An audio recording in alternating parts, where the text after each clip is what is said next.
Today on the Potential Psychology podcast. I have to. It feels arduous. Yeah. And so I've started trying to say to myself, I get to.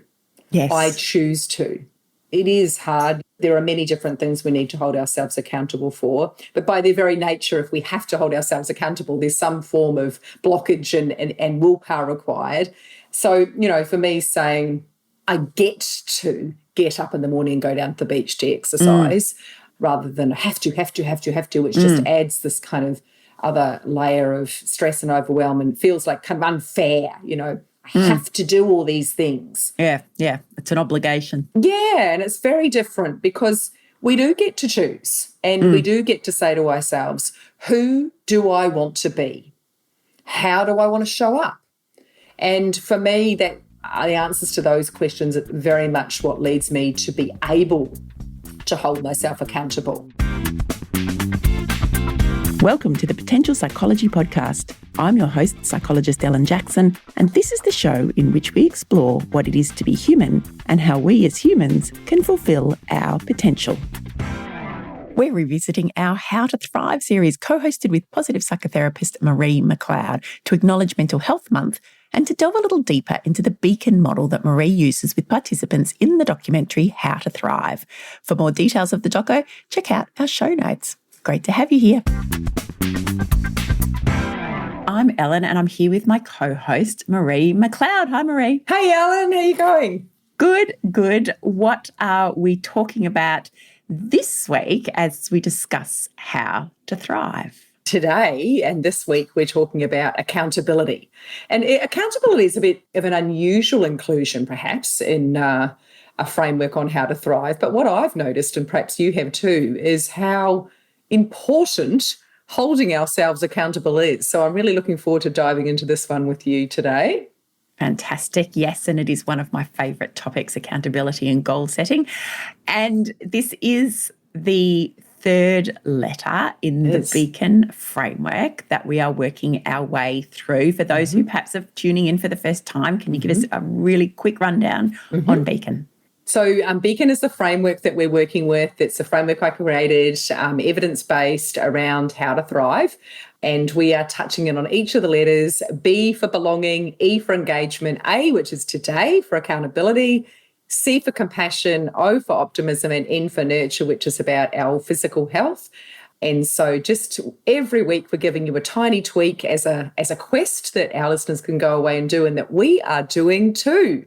And so perhaps we better debrief on last week's quest before we dive into this week's. What do you reckon, Ellen? Excellent idea. So last week we spoke about engagement being that experience of being in flow, that moment perhaps, or those series of moments where it feels like time is standing still and passing quickly at the same time, because we are really doing something that plays to our strengths as individuals, our psychological strengths. So we both set ourselves a little quest to have a look at our VIA strengths survey results.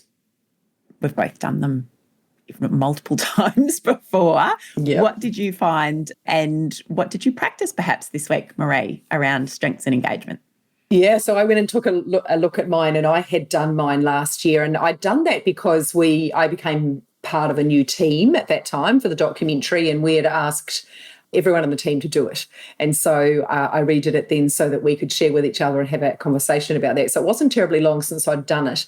And one of the things I think I did mention last time, that because I've been in lots and lots of coaching, perspective came up for me. But my strengths are creativity, kindness, honesty, zest, and self-regulation, which is very rare to have in the top strengths. That is very rare, because almost everyone I debrief has it down the bottom, including myself. Everybody has it down the bottom.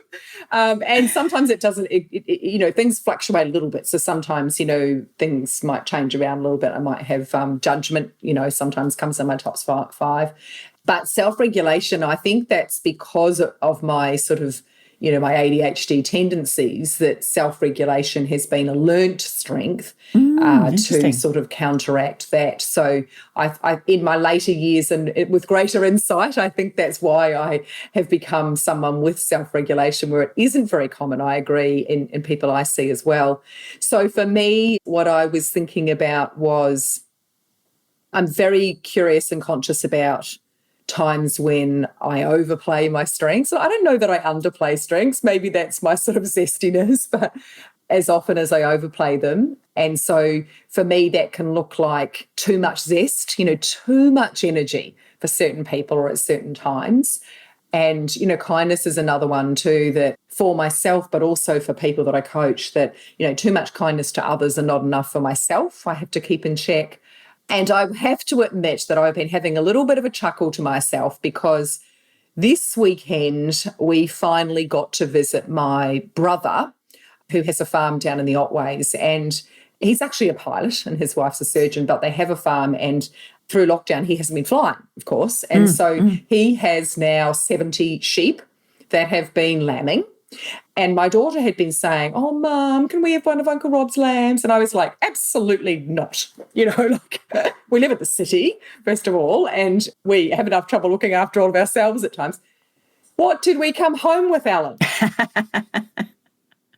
Was this overplaying your strength of zest? This was overplaying a lot of strengths, I think. The overplay of strength of kindness to Jess and to the lamb and creativity, thinking, I can make this work. So, there were no more lambs. They were all finished. It just so happened in the time that we were there, a mummy sheep became sick and then died, leaving a little lamb that was going to be all alone. Orphan lamb. Oh, no. And so there was no milk powder left over. There was nothing for this little lamb. And I'm calling my husband who's going, "You are not doing that. We live in Metro Melbourne. He's all prudence." He's like, "What are the council regulations?" So we arrive home and his first thing is, the council regulations say no livestock must live in our municipality. Yeah.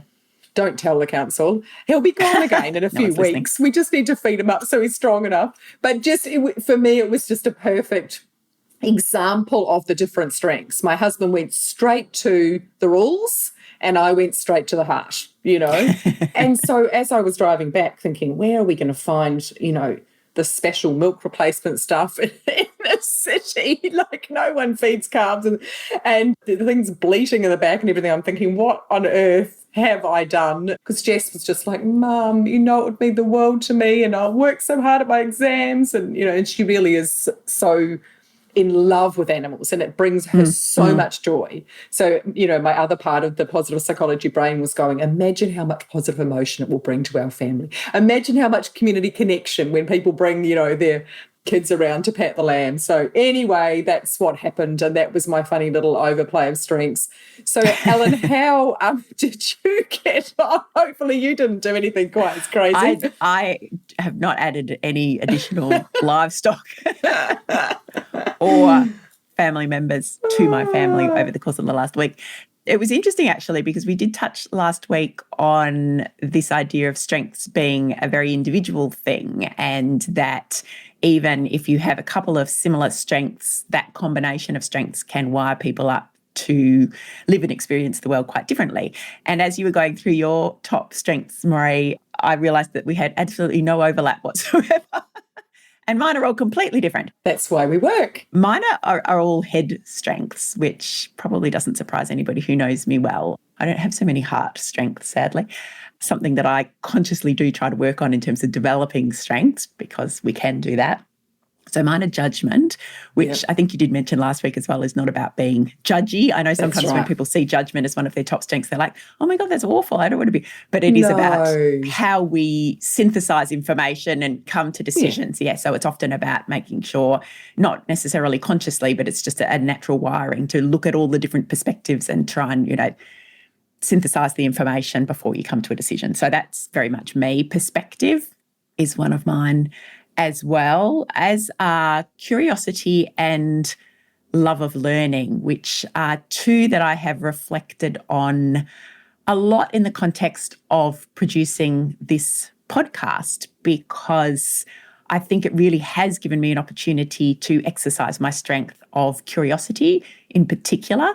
One of the things that I love is that I get to ask questions and absolutely be curious about a whole range of topics with people. And so that is a strength that I think in the last couple of years as I've been doing this has been something that I've really been able to play to a lot. Maybe overplay. And perspective as well, because you get to share wisdom and be curious and learn. And perspective as well. Yeah, absolutely. And love of learning is another one as well. So again, talking to, in most of our episodes, a different person every week, and I get to learn as I go, which really does, it fuels and re-energizes me. And I think, in the context of our conversation today about accountability, one of my really strong professional interests is around motivation and what contributes to our motivation. So playing to your strength is a great contributor to motivation. Yes. It keeps me going. It keeps me producing this podcast season after season after season. Yes.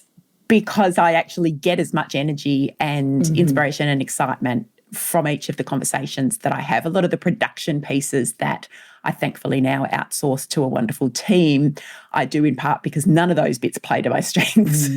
Audio editing, putting together the promotional material, the website, none of that particularly plays to my strengths at all. So I allow others in the team to play to their strengths in doing those pieces of the full exercise. But for me, it's about having the conversation. So that plays to that. And then the one strength that I have that is not a wisdom strength. So our strengths fall into when you do the VIA strength survey. And for anyone who has done it in the week since we talked about it in our last conversation, they sit under these kind of higher order categories that they call the virtues. And I'm not sure that I love some of the language that's used around this, but anyway, they're called the virtues. And wisdom is one of the virtues. So 4 of my top 5 strengths fall into that category of wisdom strengths. But my 5th one is forgiveness, which I think fits into the humanity virtue. I think it does. Yeah. So forgiveness. That's not a head one. That's no. So that's my non-head strength. Yes, your non-head one. Yes. My non-head one. Yes. The one that makes me a bit more human is forgiveness. So it is, which I see play out in lots of ways. Do you sometimes overplay forgiveness, Ellen? I do overplay forgiveness, yes. Yeah. And so one of the things that I need to be aware of is not making myself a doormat. Exactly. By overplaying that strength of forgiveness, that I do need to assert boundaries where it's important for my own well-being. That has very much been a learned skill over time. I wouldn't say I'm necessarily particularly good at it in every case, but it is something I'm at least conscious of now, that sometimes you just can't forgive everyone for everything, but it certainly is very much part of my wiring. I've come to notice that a lot. Yes. And because people will take you for granted if you'll just forgive. So oftentimes, when I see people with forgiveness, I ask them that very question, does that sometimes get overplayed in ways that you then end up feeling like a doormat? And so I'm that's really good that you sort of notice that, in the same way I have to watch the kindness. It's taken me a long time to come to that, to be fair. Yeah. Perhaps wasn't so good at it in my 20s, but I've got better That's into right. my That's late a beautiful 40s. thing that comes with age. Yeah. Excellent. And I'm trying to think whether there's any... I feel like I'm so well immersed in this whole thoughtfulness around strengths that I wouldn't say that I've necessarily noticed anything in particular in the last week with it, but I have had some great conversations with other people about their strengths and talking about the importance and the benefits of understanding your strengths, just to allow you to be your best self. Good. Well, it sounds like we both did our homework and we did our quest, and I'm glad you didn't end up with a lamb. Yeah, so am I. So am I. So what are we talking about this week? It's accountability. Tell us a little more about accountability, Marie. So, some of our listeners, as you said, they're very literate in positive psychology, and they would be familiar with Martin Seligman's PERMA framework. And I had used that for many years, as you would have as well. And I guess, part of the thing for me with creating Beacon, as I would have mentioned, I wanted something with more metaphor and to be more memorable. I wanted it to be able to sort of span from the individual to the collective. But another thing that was not part of PERMA, became part of Beacon, was accountability. And that's because I've observed so much, whether whether it's individuals or whether it is a system, the importance of, we can know all of the things in the world about what it takes to thrive, but that is not going to help us one iota if we don't hold ourselves accountable and apply that. So it's that sort of that knowing doing gap that we often find. And I find many times people, if you ask them and if you seek to sort of really listen, you can discover that they know what works for them. It's about sticking to it, isn't it? That there's the tricky thing. So what we often say is thriving is not a spectator sport. You can't sit back and watch it happen. Yep. Knowing about it is not enough. That's right. Getting physically fit and healthy does not just mean eating one piece of broccoli and one visit to the gym. It requires constant attention. And it's the same for our mental health and our thriving. And so this is what really accountability is about. It means that for individuals, they've got to do stuff. In workplaces and systems, it means that if we want our team or our workplace to shine its brightest, we are all accountable for that. Every single one of us is part of what makes this place feel good and function well. And so that's the other lens of accountability for me, is that, that interplay between the me and the we, and the fact that, I think you would relate to this talking to leaders who find these tricky conversations about how sometimes people are not very good at holding themselves accountable for doing stuff, and they need to recognise that it's not just about them, it's about the contagion effect that has for other people. And so, in terms of that sort of leadership piece as well for individuals, it's that beautiful combination of grit and grace. So how do we hold ourselves and others accountable in a very gritty way, in a very sort of fierce way, but how do we combine that with the grace that says, sometimes I haven't got what it takes. Sometimes I'm exhausted.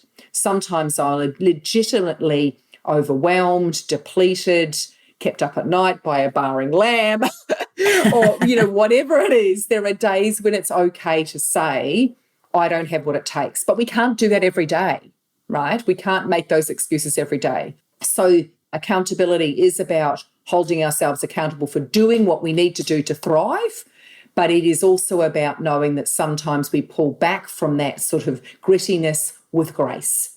And so this beacon beam has got, like engagement had a lot of E's, this has got a lot of G's. It's about goals, it's about grit, it's about grace, and it's about growth mindset. And growth mindset is really about knowing that we can change and we can thrive more if we put in effort and we're intentional. So that's what accountability is about. That was a long answer, Ellen. I'm sorry. No, that's okay. That's okay. Well, I'm going to ask you now for a practical example. Where do people perhaps struggle with accountability, and why? Well, I think that's a great question. I think it is a big source of struggle, and you will have had so many coaching clients over the years that come and they, as I say, they know what to do, they don't do it. And I think that people will often make excuses of, I'm too busy, it's too hard, I'm just not that kind of person, I don't have time, I'm not worthy, of looking after myself. Are some of the things that people might say, that they just don't prioritise themselves amongst the busyness. So they have all of these, what I would call kind of back doors that they sneak out in terms of why they can't, rather than why they can.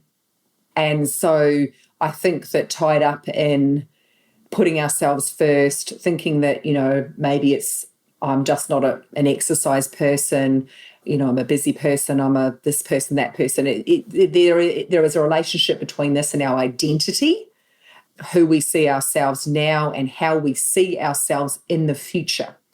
And I just discovered that you have a master's in this, Ellen, so I bow down to your greater knowledge about sort of goal setting and motivation. But what I know from my sort of limited expertise in this is that how we see the future affects what we will do today. And so if I see myself in the future as being someone who is in a career I love and who is strong and healthy and connected, what does that mean for what I will do today? And how do these things fit with how I see myself? So for many, many, many, many years, I saw myself as someone that didn't exercise. I thought I couldn't, shouldn't, and wouldn't set foot in a gym. And that's just a belief that I held about myself. And therefore I did not exercise. And so, it is a complex thing again, that some of the reasons we don't do it are tied in with beliefs that we hold. And so, again, this is where it's good to work with a coach, to sort of unravel some of these stories that we tell and some of these beliefs and how it is impacted by our identity. But in a sort of very simple way, we need to find out we need to know what to do. That's the first bit. And in some ways, the easy bits, what is going to help me thrive? And you and I are sharing little quests around that. So how are people going to hold themselves to those things?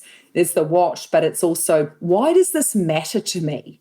Really deeply. Why does it matter? For the sake of what will I get up at 6 a.m. every morning and exercise? For the sake of what will I take time for some mindfulness? For the sake of what will I eat healthily? For the sake of what will I take time to connect with other people? And so I think that those are all kind of components, and we need to make personal commitments, and we need to kind of break it down into tiny pieces. And that's the piece that really fascinates me, that why piece. I mean, we use this term why, I found my why, and we use it so flippantly these days. What was the difference? What was the why for you in making that shift from being that I'm not an exerciser person to somebody who does exercise? How did that work for you to make that shift? It's a good question. Do you know what? It happened so long ago, and when I was, young, and I probably didn't think as deeply about things. I think probably for me, it happened through connection. I have to say. I'd like to say something different because I think it would fit the story better. No, but I think it's important that we actually explore these realities, because I think there's so much out there in the world that says, to use exercise as an example, because I know it's one that people struggle with a lot because we know why we should do it, but it can also be really uncomfortable and crappy and actually not that much fun. And there's so much out there that says to us, we should exercise for our health, which is such a kind of an intangible, yes, or we should exercise. Well, a lot of social media tells us that we should exercise to look a certain way, which again is such a challenge for the vast majority of people. So I think actually unpacking people's real lived experience of what's made the difference can help us to see that it's often lots of different, interesting, varied and unique little snippets of things that might even feel a little bit random, but have made a difference. Maybe our strengths come to play here as well, because if we think about how to get over that line, how to break that barrier between someone that doesn't do something and someone that does, how do we go with the way that we're wired, and how do we... So for me, if I know that I'm a very zesty person, I'm a kind person, I'm a people person, you're a curious person, and you love learning. So if we were to take those different strengths and think about how to get over the line of exercising, you would want to be curious and go and try all the things. You might want to learn, different ways of moving and then choose them. You'll obviously want to make good judgment in your decision making, because that's how you're wired. For me, it worked to go with other people. And if I made a commitment to them, my kindness, meant that I would show up for them in the first instance, until it began to give me benefits, until I began to change my identity. And that takes time. To now I'm someone that would exercise most days. And, now it's about going with my daughter or my kids and with friends. So I don't like to exercise on my own. So I set things up where I have, this weekend, God, I didn't even say this. This was crazy. We went and did one of those jump in the ocean and stay in the cold water kind of things that's getting through. Goodness. Oh, yeah. And so that was with a group of girlfriends. And, I've got these little WhatsApp groups now, the hiking group and the jump in the sea group and the, the morning sort of stretch group. And, that's my sort of crazy, zesty ADHD thing, because I like variety, but I like doing it with people. And I like being in nature and being outside. So for me, how do we begin to do the things we don't like? Bring in the things we know that work for us. And I do think having an accountability buddy is a very good idea. Who else wants to do the thing that you want to do? You and I said, we haven't meditated for a while and we'd like to, do that again. That would be great for me to say, okay, Alan, be a meditating group. Yeah, or set ourselves accountable, hold ourselves accountable. Oh, I just did an insight timer that I liked. Here, try this, or do it together. Yeah. And these are good too because they're helping our connections. They're helping our belonging. So they're all sort of, as I think I've said before, I love it when we can do things that amplify. In exercising in nature with a friend, you're getting more of those things. So, I think you probably have some great ideas for us as well in terms of, setting goals, finding motivation. Are there things that from way back in your days of doing your masters that you remember or that perhaps you use now with your clients around what do you think helps people to hold themselves accountable to do what they often know or have just learnt that they need to do to thrive?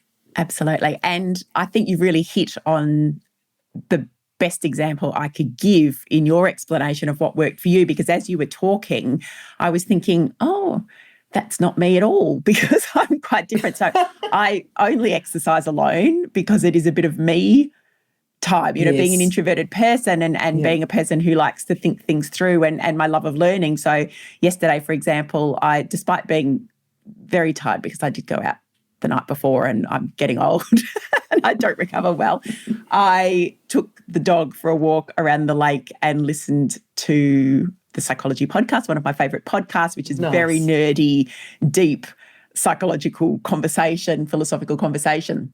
But that's the kind of thing that lights me up. Yeah. So I think this is absolutely what I do with my clients, and a lot of what my training has told me is that understanding what works for you as an individual. And I think that's one of the challenges with so much of what we hear publicly about developing habits and about, there's lots of techniques. There's piggybacking, there's, understanding the why, there's the, if then what, I've forgotten what the sequence is. There's lots of different things that are out there that are great tips, great strategies, all evidence-based, but they're not all going to work for each and every one of us. That identity piece that you mentioned, the strengths, your own interests.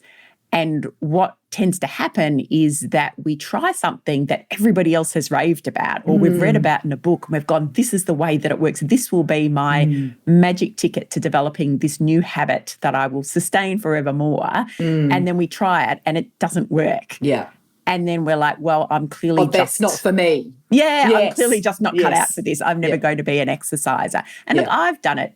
I've had stints where I've tried running. I've had stints where I've gone to the gym. I've had stints, but I've not been able to sustain them. The things that I have been able to sustain in terms of exercise have been yoga and walking. Yes, beautiful. They're the two things. And so it really is trying to understand what it is about those, as an example for me, that work. And I think that's the same for, I know that's the same for everybody else. It's really being able to do exactly what you've done, actually think about, well, what's going to help me continue this new behaviour long enough that we do start to reap some of those other benefits, and starting to unpack that. And that's a very unique and individual situation. And sometimes it's just a lot of trying out different things. There's a lot of experimentation that takes place there to see, which bits work and why. I've tried walking on my own. I haven't really seemed, I get bored. So do I try walking with somebody else? Maybe walking's not the thing for me. Maybe it's swimming. Maybe it's, so forgetting about the kind of the narrative, the stories that we get told about what we should do and why and how, and just getting a little experimental with it and trying what works for us as individuals. And I think that's the thing, that we speak about every time is how do we also know what we want to do and what we want to try, embrace curiosity by sampling, and then just going, what would happen if I tried this? And not holding it too tightly. Yes. So as I would say to people, hold it lightly, not tightly, just going on and giving it a go and knowing that a little bit is better than none. So the other thing that I think about that's important once we know what it is that we want to stick to is we have to be prepared. We have to plan, and we have to reduce the amount of friction and noise between thinking about it and doing it, right? So if I know that I want to eat healthily, then I need to go to the supermarket and I need to have those things on hand and I need to have them prepared. So at the moment, my husband and I are doing a detox, a liver detox kind of thing, because I had elevated liver levels, as if I had been drinking too much in COVID, which actually I hadn't. So we're doing that, and it's like, you've got to have quinoa porridge and chia puddings, and you've got to have, salmon and veggies or whatever. You can't just grab something. You have to be prepared. You have to have done it the night before. You have to have the things at hand, or you'll break it. And then once you've broken it, you think, oh, well, what's the point in carrying on? I've already broken it. So there is a lot of need to think ahead and plan ahead and making sure that we are committing to it. And I think as well, if you're going to exercise the next morning, it starts the night before. So you've got to lay out your exercise gear, get one of those little tubs, put your runners, put your socks, put your stuff right by your bed. So as soon as you swing your bed, or I actually sleep in my exercise gear. Oh, I know somebody else who does that too. And so there is no excuses. And, I do get very grumpy if anything interrupts that path between when I get up and when I get out the door, because the reason I get grumpy is because I fear I will... Can see the risk in there. I will get drawn off path and then I won't want to do it. And it's not something that I enjoy until afterwards, oftentimes. And so the dopamine kind of hasn't kicked in and you're using a lot of willpower. So we know willpower is higher in the morning than it is in the evening. So I think trying to do new things that require us to hold ourselves accountable are better earlier in the day. And willpower is a muscle that gets worn out. And so if we are trying to regulate ourselves in too many ways, we'll get depleted. So don't try and do a bunch of habits, and don't try and do habits or practices that are too long. I think would be the other thing that I would say, is just starting out with a small amount of it and embedding that. And once that's embedded, then layer something else. And the other thing I think that is really important in all of this is that there's a lot of mythology around changing habits and how long it's supposed to take. Yes. You see lots of things that say, it takes 21 days to change a habit. Well, if you look into the psychological research, that's only if it's an exceedingly simple, straightforward, habitual task. Yeah. Anything that's more complex, and most of our behaviours are more complex, it can take up to many, many months in order to embed that as a new habit. And, of course, trying to sustain that in an everyday kind of way is virtually impossible, because there will be periods when we get tired or we get stressed or life has been thrown into some other loop that we just have to stick with for a short while. And so self-compassion is a really big part of this, understanding that it's okay to have days when it's too difficult. It's okay to have days and even long periods. And I think going back to that identity thing that you spoke about earlier, I have been practicing yoga now for at least 20 years. Now, I say that, and my identity is somebody who does practice yoga. I could hand on heart say I probably haven't done any, or I might have done like one practice in the last month.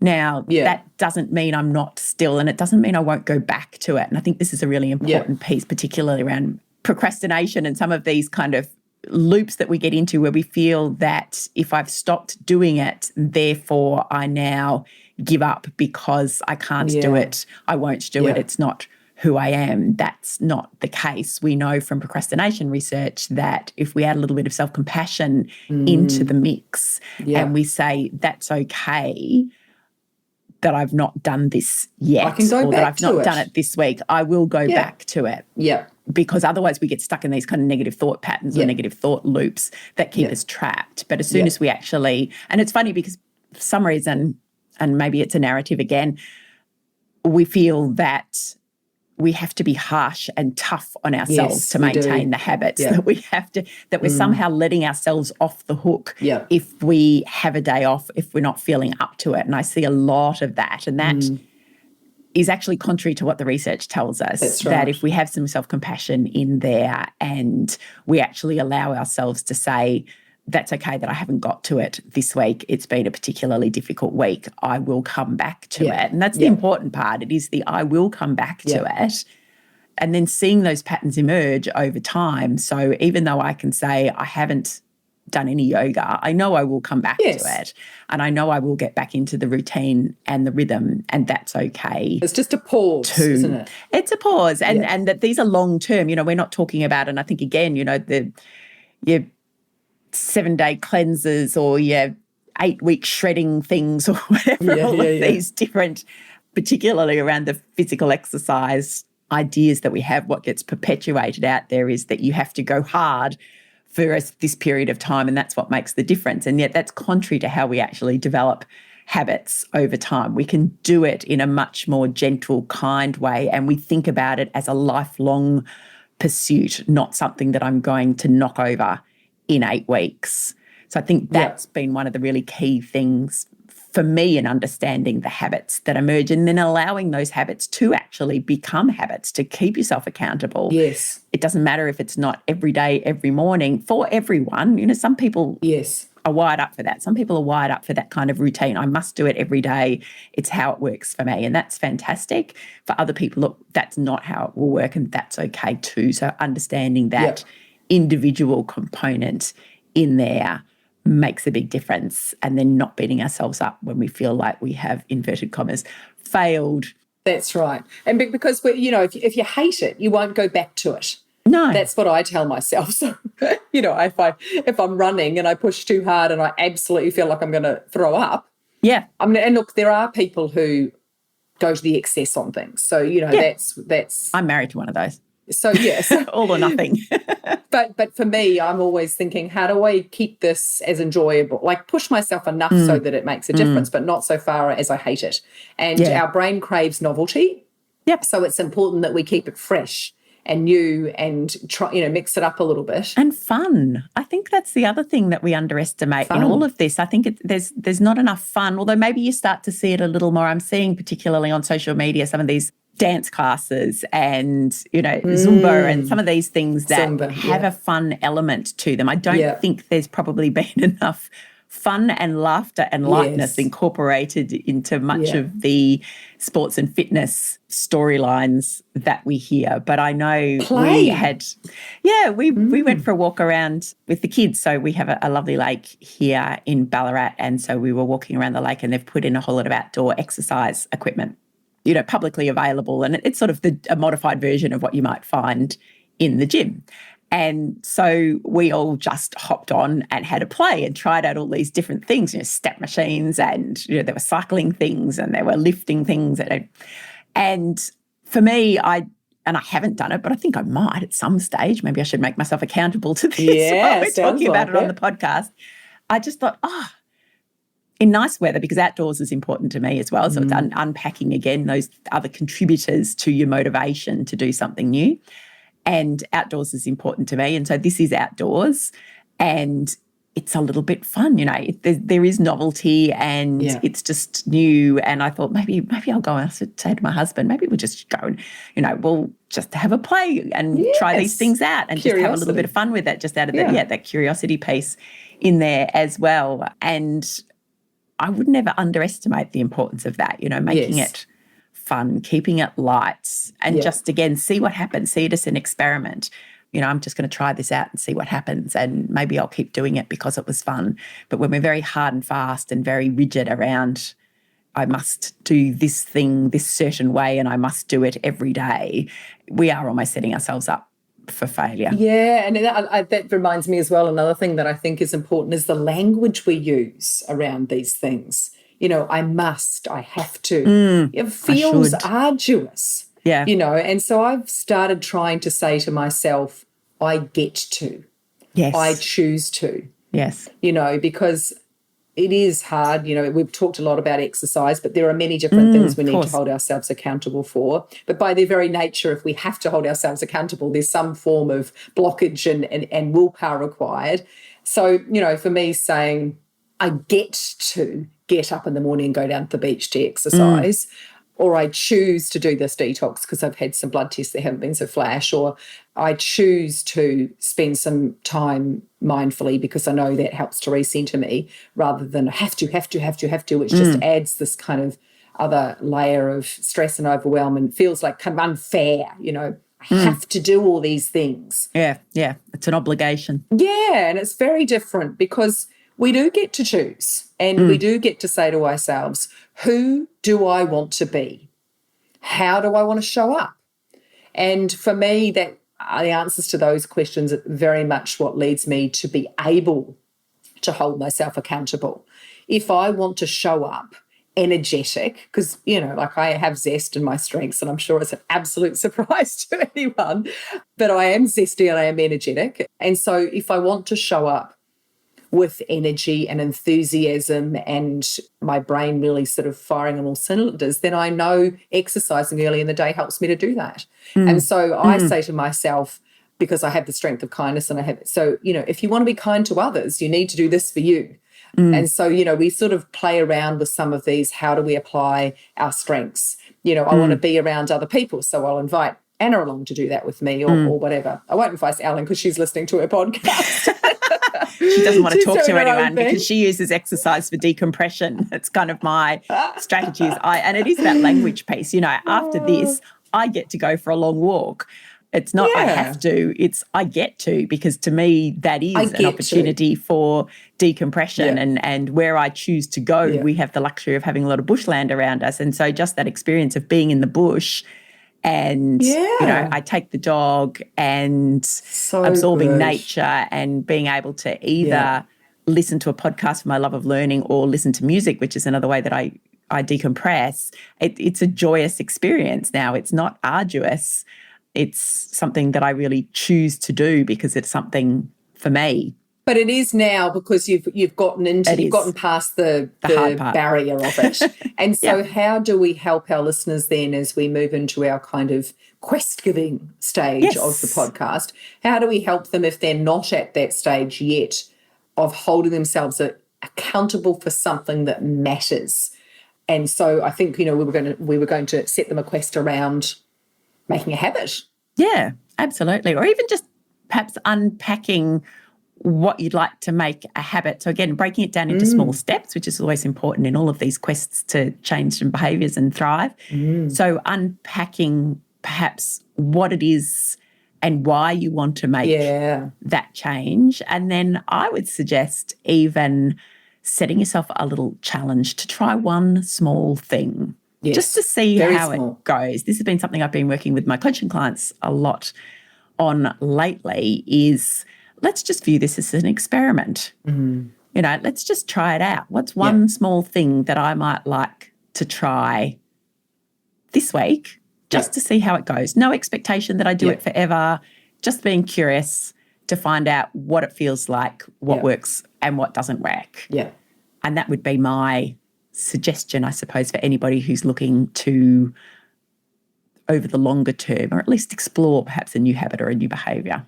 Yeah, I love that. And so you're using curiosity and you're not setting it up as have to. I get to do this and I get to explore and play and be curious about what happens when I do this for a week. How does it feel? And so, I was going to add to that as well in terms of, so if our quest is trying something new for the week, that is something that we've been wanting to do for a while that we know is going to contribute. So we might call this a healthy habit. And, I would add, I guess one thing that's been helpful for me is understanding how habits work and sort of, Charles Duhigg's habit loop.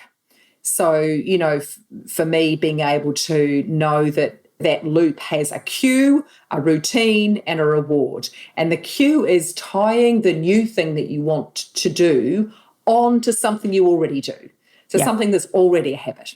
So we clean our teeth every day, we eat lunch every day, we start work, we finish work, we have lunch breaks. There are things that are handles in our days that can act as a cue or a lever to a new habit.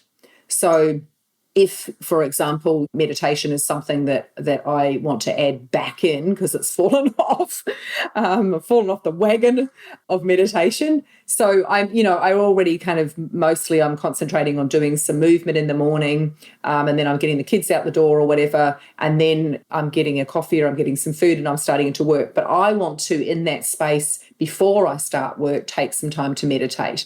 And the thing that's blocking me is thinking that it's going to take a long time and I'm too busy. So I want to tell myself, actually, 5 minutes, 2 minutes, even 1 minute is proven to be better than nothing. Yes. And so I want my cue to be starting work, because starting work happens every day. So starting work is the cue. The routine is the 5 minutes of meditation. And the reward is that I get to go and grab my coffee and start work. Alan, you might say, well, I want to do 5 push-ups a day. And I know that I clean my teeth before I go to bed. So I'm going to, every time I clean my teeth, I'm going to get down and I'm pretty sure you're going to hate it. Maybe down push-ups. dogs would be better for you. Yes, down dogs would be better for me. Maybe you could do some sun salutations. Yes. That would be better for me. As you were winding down for bed, that might be better anyway. But tying them onto something we already do, doing the action, and then a little reward, because our brain craves that dopamine reward. And the reward might be as simple as ticking it off, even just mentally ticking it off. Good, I did that. And I said I'd do it for a week, tick. That's day 1, that's day 2. It might be messaging your accountability buddy. It might be having your coffee. It might be going to bed. Whatever it is that follows that you get to move on and progress, because your brain likes that. And if we want our brain to kind of keep doing it, so cue, routine, reward. We'll put it in the show notes. And if anyone wants to look up Charles Duhigg's habit loop, they'll find images of that anyway. So my one's going to be that I'm going to commit to is that meditation thing, because I've been trying to sort of do that for a while in my head, and it hasn't been translating into action. Into practice. Yes. What might you have a go at? And I will, because I did put it out there. It's not the outdoor exercise equipment, because I think that's going to take a little longer to get organised. But I will, I don't know, sun salutation sounds like a really good idea. It's going to be short yoga practice every day, because I have the same challenge around it not fitting into, or feeling like, or telling myself that it's not fitting into the routine, because I've had children at home and the only space I've got to practice in is the middle of the living room. Does the dog come and start? The dog does around? come, but I can cope with the dog. But it's family members wandering in and out. Being the lonesome exerciser that I am. Get away! I don't want people around me. So doing some kind of practice, and I have I've got an app here. I've got all the tools. Yes. It is just getting back into the habit of it. And I think that thinking about where it fits into the day, what is the cue for the doing of it, will be really critical to me. So I'm going to have a play around with that, but I'm also going to do it in the spirit of experimentation. Good. And see what works. And if it doesn't work, if I find myself not doing it, I'm going to be totally okay with that. You're going to be kind to yourself. I'm going to be kind to myself and say, right, well, I tried that and it didn't work. What else can I try? Rather than dismissing the whole lot as a bad job. And that if you don't do it this week, that you might do it the week after. It's not like all over. It's not all doom and gloom, all or nothing thinking. Well, that's good. So, I want to double it. I want to do sun salutations right before I meditate now. Small steps, Marie, small steps. Oh, good. All right. Well, we'll check in on you. And, that's the funny thing, that once you start, oftentimes you want to do a bit more, don't you? Once you've done sort of one sun salutation, you'll be like, oh, my goodness, I can kind of do that for 5 minutes, no problem at all. And it is about, as you said, tools. Really important that if there's anything you need to do it, that you have it at hand, because that will create a blocker. Oh, what meditation app will I use? Or where's my yoga mat? Or, or who am I going to, use to guide me? Am I going to have Cassandra or Adrienne for my yoga teacher today? Yes. No, that's exactly. So I've got all of that set up. So there's really nothing stopping me. So we'll both head forth on our personal quests. And of course, listeners, you do the same. Get ready. And let us know how you go. Yep. And we will be back next week. We will put all of those resources in the show notes. I'm also going to add in BJ Fogg's talks on piggybacking habits, because that's where a lot of the original research comes from. And we will be back next week to talk about the next beam of the Beacon framework. What are we up to? We've done B, E, A. We're up to C. And C is compassion. And that's going to be perfect, because you and I have already been touching in on that. Yes. We've already been talking about the need to be compassionate for ourselves. So in that, we're going to not only cover self-compassion, but we'll talk a little bit about the science of kindness as well, if we have time. So that is one of my personal favourite topics, given that kindness is a strength of mine and something I highly value. So I'm very much looking forward to that. And now I've committed to meditation, I will be able to report back on how I go with that. Perfect. So we will be back next week. Thank you, Marie. I will see you then. And we're looking forward to having all of our listeners back with us. I want to hear. I want them to tell us, what did they do? What habit did they do and how do they get on? So please let us know. Yeah. Thanks so much, Helen. See you next week. Thank you for listening to this episode of the Potential Psychology podcast and our revisit of the How to Thrive series co-hosted with Marie McLeod. If you enjoyed this episode, please do let us know. You can rate and review the podcast in Apple Podcasts, I believe also in Spotify now, and maybe let us know on our social media channels or directly via the Potential Psychology website, potential.com.au. And if you're interested in applying a more positive approach to your life, Marie offers individual and corporate coaching packages and her e-learning beacon program via the website needtoseesomeone.com. And you can find out more about How to Thrive the film at howtothrivefilm.com. Now, if you haven't heard, you can also now become a special VIP member of the Potential Psychology podcast community with access to bonus episodes, the first of which is now ready and waiting for you. Dr. Mike Rucker, co-host of our most recent podcast series on fun and well-being, are discussing the importance of making time for fun and positive experiences in our workplaces, with tips in this bonus episode on better email and meeting management and the kind of physical workplace that we need to really thrive. To join as a subscriber at the tiny little cost of $5.99 a month, that is in Australian dollars, head to our website, potential.com.au, or to anchor.fm/potential psychology/subscribe. I'm looking forward to seeing you there in our little inner sanctum. In the meantime, enjoy our revisit of How to Thrive for Mental Health Month and take small steps to fulfill your potential.